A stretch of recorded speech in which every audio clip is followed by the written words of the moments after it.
वेगाबाबत भारताचा क्रमांक घसरला आणि महाबळेश्वर येथे पार पडले स्वच्छता हळदी कुंकू। बातमीपत्र सविस्तर। फ्लॅट नावावर करून देण्याच्या आमिषाने एका डॉक्टरची तब्बल 22,50,000ची फसवणूक केल्याच्या आरोपावरून सातारा तालुका पोलिसांनी बांधकाम व्यावसायिक संतोष यादव याला अटक केली आहे। दरम्यान न्यायालयापुढे त्याला हजर केले असता न्यायालयाने 3 दिवस पोलीस कोठडी सुनावली आहे। डॉक्टर सुभाष हिरवे वय 65 राहणार हिरवे हॉस्पिटल राधिका रोड सातारा यांनी सैदापूर येथील प्रमिता व्हेंचर या इमारतीमध्ये 50,000 रुपये देऊन जून 2016 मध्ये फ्लॅट बुक केला होता। संबंधित फ्लॅटचा व्यवहार 22,50,000 ठरला। त्यावेळी बांधकाम व्यावसायिक संतोष यादव राहणार दुर्वांकूर अपार्टमेंट गोडोली सातारा आणि गणेश शिर्के राहणार पवार कॉलनी शाहूपुरी सातारा यांनी उर्वरित राहिलेले पैसे टप्प्याटप्प्याने द्या, त्यानंतर फ्लॅट तुमच्या नावावर केला जाईल असे सांगितले। काही दिवसांनंतर डॉक्टर हिरवे यांनी संतोष यादवकडे उर्वरित राहिलेले 22 लाख रुपये दिले। त्यावेळी त्याने स्वाक्षरी करून पावत्याही दिल्या, त्याची नोटरीही केली। त्यानंतर संतोष यादवने सैदापूर येथील फ्लॅटचा कब्जा व चाव्या डॉक्टर हिरवे यांना दिल्या। काही दिवस उलटल्यानंतर डॉक्टर हिरवे यांनी यादवकडे फ्लॅटचा खरेदी दस्त करून देण्यासाठी तगादा लावला, परंतु यादव हा वेळ मिळाल्यानंतर करू अशी उडवाउडवीची उत्तरे देऊ लागला।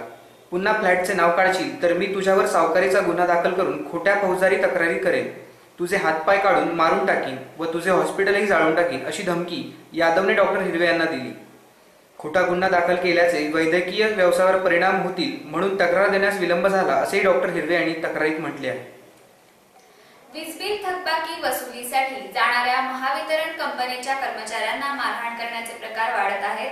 दरम्यान या घटना गांभीर्याने घेत मारहाण करणाऱ्यांविरोधात कठोर कारवाई करण्याबाबत आग्रही असल्याचे संकेत महावितरण प्रशासनाने दिले आहेत। महावितरण कर्मचारी ऊन वारा पावसात ग्राहकांचा वीज पुरवठा सुरळीत ठेवण्याचे काम करीत असतात, मात्र अनेकदा त्यांना ग्राहकांच्या रोषाला विनाकारण बळी पडावे लागते। परंतु ज्या शासकीय कर्मचाऱ्यांचा थेट जनतेशी प्रत्यक्ष संबंध येतो व ज्यांना जनतेच्या रोषाला बळी पडावे लागते व प्रसंगी मारहाणही होते, अशांसाठी संबंधित आरोपीला कठोर शिक्षेची तरतूद आहे। मागील काही दिवसात झालेल्या हल्ल्यातील घटनांमध्ये महावितरणने हल्लेखोरांविरोधात कठोर भूमिका घेतल्याने बहुतांश आरोपींना अटक करण्यात आली असून त्यांना कठोर शिक्षा व्हावी यासाठी महावितरण प्रशासन पाठपुरावा करत आहे। वीज कर्मचाऱ्यांना होणाऱ्या मारहाणीच्या घटनांचे गांभीर्य लक्षात घेता महावितरण प्रशासनाने आरोपींना तात्काळ अटक व्हावी आणि आरोपींना कठोर शिक्षा व्हावी याकरता प्रशासनाने संबंधित यंत्रणांकडे पाठपुरावा सुरू केला आहे। वीज थकबाकी वसूल करायची नाही, विजेची चोरी पकडायची नाही, गळती थांबवायची नाही, शासकीय सेवा या मोफत वापरण्यासाठीच असल्याच्या थाटात काही ग्राहक वागत असल्याने महावितरण पुढे ग्राहकांकडील थकबाकीचा डोंगर उभा राहिला आहे। थकबाकी वसूल केल्याशिवाय ग्राहकांना अखंडित आणि दर्जेदार वीज पुरवठा करणे अशक्य असल्याने अशा पद्धतीने महावितरणचा कारभार कसा चालवायचा असा प्रश्न महावितरण पुढे निर्माण झाला आहे। सुरुचराडा प्रकरणात अतिरिक्त जिल्हा सत्र न्यायाधीश आर.डी. देशपांडे यांनी आमदार शिवेंद्रसिंह राजे यांच्या 8 समर्थकांचे जामीन अर्ज मंजूर केले आहेत। दरम्यान या निर्णयामुळे न्यायालयीन कोठडीत असलेले कार्यकर्ते आता बाहेर येण्याची शक्यता आहे। उत्तम कोळी, अनिकेत तपासे, हर्षल चिकणे, चेतन सोळंकी, प्रतीक शिंदे, नितीन सोडमिसे, निखिल वाडकर, प्रताप क्षीरसागर या 8 जणांना खासदार उदयनराजे भोसले गटाच्या अजिंक्य मोहिते याने केलेल्या फिर्यादीत यापूर्वी जामीन मिळाला होता, परंतु पोलिसांनी दाखल केलेल्या दुसऱ्या गुन्ह्यात त्यांना जामीन मिळाला नव्हता। या प्रकरणी अतिरिक्त जिल्हा सत्र न्यायाधीश आर.डी. देशपांडे यांच्यासमोर या प्रकरणाची सुनावणी सुरू होती। सरकारी पक्षाच्या वतीने ॲडव्होकेट मिलिंद ओक व ॲडव्होकेट नितीन मुके यांनी काम पाहिले, तर आमदार समर्थकांच्या वतीनं ॲडव्होकेट श्रीकांत हुडगीकर यांनी काम पाहिले। न्यायालयात दोन्ही बाजूंकडील युक्तिवाद ऐकल्यानंतर न्यायालयाने आमदार गटाच्या 8 कार्यकर्त्यांचा जामीन मंजूर केला। शेंद्रे सोनगावच्या परिसरात बिबट्याने धुमाकूळ घातला आहे। पेरूचे शिवारातील बोकड वासरू फस्त करून गेलेला बिबट्या सकाळी मळवी शिवारात दिसला। याबाबत वन विभागाचे दुर्लक्ष होत असल्यामुळे नागरिक संतप्त झाले आहेत। दरम्यान बिबट्याला त्वरित जेरबंद करण्याची मागणीही नागरिकांमधून होत आहे। बिबट्याच्या सततच्या वावराबाबत शेंद्रे सोनगाव परिसरातील नागरिकांनी वन विभाग अधिकाऱ्यांशी संपर्क साधला असता त्यांच्याकडून टोलवाटोलवीची उत्तरे मिळत आहेत। काही अधिकारी तर फटाके वाजवा, पिंजरा आणण्यासाठी पैसे भरावे लागत असून ते कोण भरणार असा उलट प्रश्न नागरिकांना करत आहेत। त्यामुळे बिबट्या पकडण्याचे काम नेमके कोणाचे आहे असा प्रश्न परिसरातील नागरिकांना आता पडू लागला आहे। त्यात या परिसरातील ऊसतोडीबरोबर शेतीची अनेक कामे चालली असून बिबट्याच्या सततच्या वावरामुळे शेतकऱ्यांची कामे ठप्प पडली आहेत. गेल्या काही दिवसांपासून या परिसरात बिबट्याचे सतत दर्शन होत असून याबाबत प्रशासनाने त्वरित कार्यवाही करण्याची मागणी परिसरातील नागरिकांतून होत आहे. बातमीपत्रामध्ये घेऊया क्षणभर विश्रांतीनंतर पुन्हा पाहूया. मंत्री सदाभाऊ खोत व स्वाभिमानी शेतकरी संघटनेचे खासदार राजू शेट्टी म्हणले खरे जय आणि विरोध. व्हॉट्सअप कॉलिंगद्वारे न्यायालयाने दिला घटस्फोटाचा निर्णय. मोबाईल ब्रॉडबँड वेगाबाबत भारताचा क्रमांक घसरला आणि महाबळेश्वर येथे पार पडले स्वच्छता हळदी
विश्रांतीनंतर पुन्हा एकदा स्वागत. पाहुयात पुढील घडामोडी.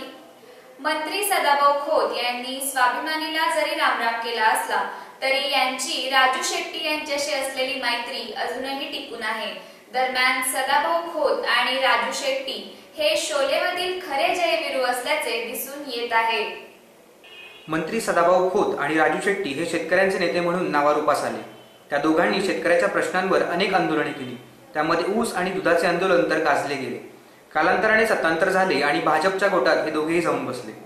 सदाभाऊ खोत यांना मंत्रिपदही मिळाले आणि दोघांच्यात फूट पडण्यास सुरुवात झाली. शेवटी सदाभाऊ खोत यांनी स्वतंत्र पक्ष स्थापन केला. मात्र सदाभाऊ खोत यांच्या मंत्रालयातील दालनात खासदार राजू शेट्टी यांचा फोटो लावल्याचे स्पष्टपणे दिसून येत आहे. आज हा फोटो सोशल मीडियावर खूप व्हायरल होत आहे. यावरून सदाभाऊ खोत आणि राजू शेट्टी हे शोलेमधील खरे जयवीरू असल्याचे दिसून येत आहे. सदाभाऊ हे स्वाभिमानीमधून जरी बाहेर पडले असले तरी आजही त्यांनी खासदार राजू शेट्टी यांच्याशी आपली मैत्री टिकवून ठेवल्याचे दिसून येत आहे. यावर असंच म्हणता येईल, ये दोस्ती हम नहीं तोडेंगे, तोडेंगे दम मगर तेरा साथ ना छोडेंगे. कृषी राज्यमंत्री सदाभाऊ खोत यांच्या दालनामध्ये राजू शेट्टींचा फोटो आजही असल्याचं सोशल मीडियावरून व्हायरल झालेलं आहे. याच्यामधून दोन गोष्टी येतात समोर की जे शोलेमध्ये जयवीरूची जोडी गाजलेली आहे त्या पद्धतीने ही जोडी सुद्धा एकेकाळी शेतकऱ्यांच्या प्रश्नावर आवाज उठवायची, शेतकऱ्यांच्या प्रश्नावर एकत्रित मोठी लढाई करायची, रस्त्यावर यायची, एक जण आपले भाषणं करून सगळ्या शेतकऱ्यांना आपलंसं करायचं आणि दुसरा जण संघटनात्मक ताकदीवर येऊन मोठी संघटना बांधायची. अशा पद्धतीने स्वाभिमानी शेतकरी संघटनेची वाटचाल झाली आणि फार मोठ्या प्रमाणात ऊस शेतकऱ्यांचं आंदोलन या दोघांनी उभा केलं. यानंतर मात्र काही ज्यावेळेस सदाभाऊ खोत यांना मंत्रिपद मिळालं त्यानंतर या दोघांमध्ये थोडी दरी पडली आणि दरी पडल्यानंतर अर्थात ती दरी कोणी पाडली, काय पाडली, नेमकं काय झालं हे सगळ्या लोकांना माहिती आहे त्याच्यामध्ये. पण तरीसो या दोघांची आपुलकी थोडी जरी तात्पुरती कटुता आली असली तरी दोघांच्या मध्ये आपुलकी आहे. कारण दोघंही शरद जोशींचे चेले आहेत, शरद जोशींचे शिष्य आहेत आणि शेतकऱ्यांसाठी लढणं ह्या दोघांचा हेतू एकच आहे, दोघांचं उद्दिष्ट एकच आहे. त्यामुळे दोघांच्या मध्ये आपुलकी असणं स्वाभाविक आहे. वाटा जरी समजा वेगळ्या झाल्या किंवा वेगवेगळ्या झाल्या असतील किंवा थोडी मनभेद झाले असतील तरी उद्दिष्ट एक असल्यामुळं या दोघांच्या मध्ये जो ओलावा आहे तो तरी अजून टिकून झालेला दिसतोय. आता काही लोक म्हणतात की ही जे आणि वीरूची जोडी आहे, मग अर्थात प्रश्न उरतो की गब्बर कोण. अर्थात गब्बर कोण हे सगळ्या महाराष्ट्राला माहिती आहे. कारण ज्या ज्या ठिकाणी संघटन वेगवेगळ्या प्रकारचं दलितांचं असेल, ओबीसीचं असेल, मराठ्यांचं असेल, शेतकऱ्यांचं असेल, ज्या ज्या ठिकाणी संघटन होतं त्या ठिकाणी फूट पाडण्याचा प्रयत्न केला जातो. म्हणजे शेतकरी आंदोलनामध्ये फूट पाडण्याचा प्रयत्न झाला, शेतकरी संपामध्ये फूट पाडण्याचा प्रयत्न झाला, वेगवेगळ्या आंदोलनामध्ये फूट पाडण्याचा प्रयत्न झाला. तसंच या जयवीरू साठी फूट पाडणारा किंवा त्याच्यामध्ये हे घालणारा गब्बर कोण हे पण जनतेला शोधावं लागेल आणि जनतेला माझ्यामध्ये तो माहिती आहे कोण आहे तो. व्हॉट्सअप व्हिडिओ कॉलिंगचा आधार घेत जर्मनीत असलेल्यांशी संपर्क साधत बारामतीच्या न्यायालयाने घटस्फोटाचा निर्णय दिला आहे. दरम्यान बारामती न्यायालयाच्या इतिहासात प्रथमच असा निर्णय घेण्यात आला आहे. वरिष्ठ स्तर दिवाणी न्यायाधीश महेंद्र बडे यांनी हा निकाल दिला आहे. उच्च शिक्षित जोडप्यामधील पती सध्या नोकरीनिमित्त जर्मनीत आहे. परंतु या जोडप्याने परस्पर संमतीने बारामती न्यायालयात 27 जून 2017 रोजी घटस्फोटासंबंधीचा अर्ज दाखल केला होता. अर्ज दाखल करतेवेळी पतीला जर्मनीत नोकरीसाठी जाण्याची घाई होती. त्यामुळे जर्मनीहून पुन्हा बारामतीच्या न्यायालयात उपस्थित राहण्यास अडचण उद्भवणार होती. परस्पर सहमतीने घेण्यात येणाऱ्या घटस्फोट प्रकरणातील 6 महिन्यांचा कालावधी माफ होऊन लागलीच सुनावणी व्हावी अशी मागणी या जोडप्याने न्यायालयात केली. परंतु हा कालावधी माफ करणे योग्य होणार नसल्याचे मत न्यायालयाने नोंदवत या कालावधीनंतरच सुनावणी होणार असल्याचे स्पष्ट केले होते. त्यानुसार जानेवारीमध्ये या प्रकरणाची सुनावणी न्यायालयापुढे झाली. परंतु तिचा पती बेल्जियम येथे नोकरीनिमित्त कार्यरत असल्याने त्यांना भारतात येणे शक्य नव्हते. या परिस्थितीत न्यायालयापुढे अडचण निर्माण झाली होती. या खटल्यात काम पाहणाऱ्या ॲडव्होकेट प्रसाद खारतुडे यांनी स्काईपचा वापर करून व्हिडिओ कॉलद्वारे पतीचा जबाब घेण्याची परवानगी न्यायालयात मागितली. न्यायालयाने ती मान्य करत पत्नी स्काईपद्वारे कॉल करण्यास परवानगी दिली. परंतु तांत्रिक अडचणींमुळे स्काईपद्वारे कॉल जोडला जाऊ शकला नाही.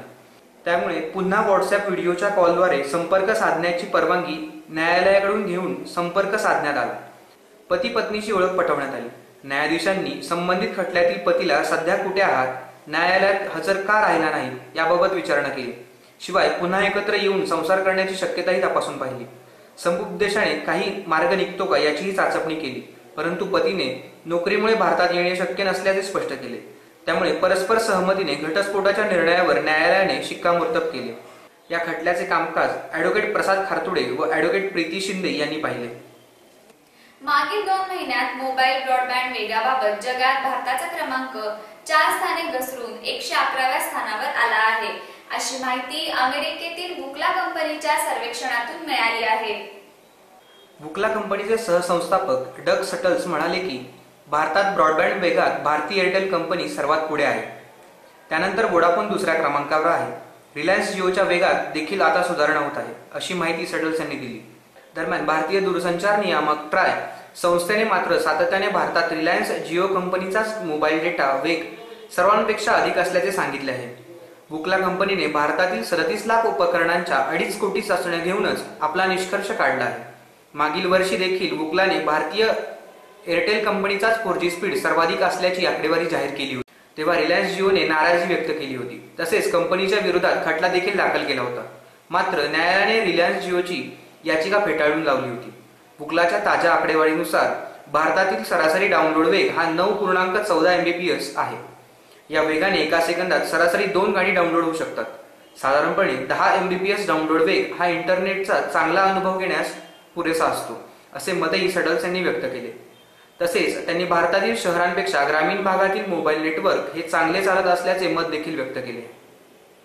माजी नगराध्यक्षा व नगरसेविका उज्ज्वला तोष्णीवाल यांनी मकर संक्रांतीचा हळदी-कुंकू कार्यक्रमाच्या निमित्ताने महिलांना स्वच्छतेचा संदेश दिला आहे. दरम्यान ह्या वेगळ्या प्रकारच्या समारंभामुळे महाबळेश्वरमध्ये स्वच्छते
मध्ये महाबळेश्वर सहभागी झालेले आहे.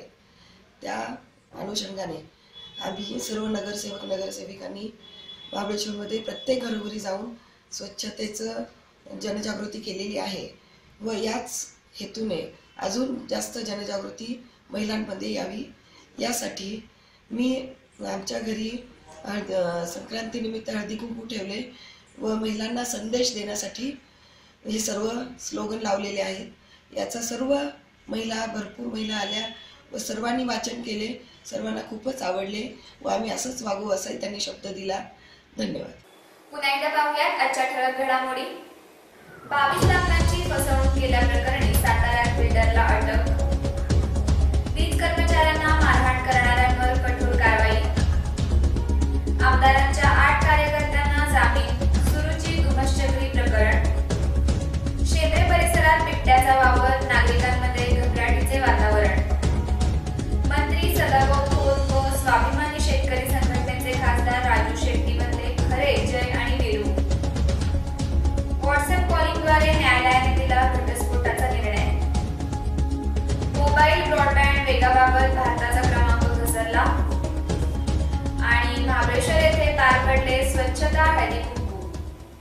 हे होते आजचे लोकवृत्त. उद्या पुन्हा भेटूयात पुढील बातमीपत्रासह. तोपर्यंत नमस्कार.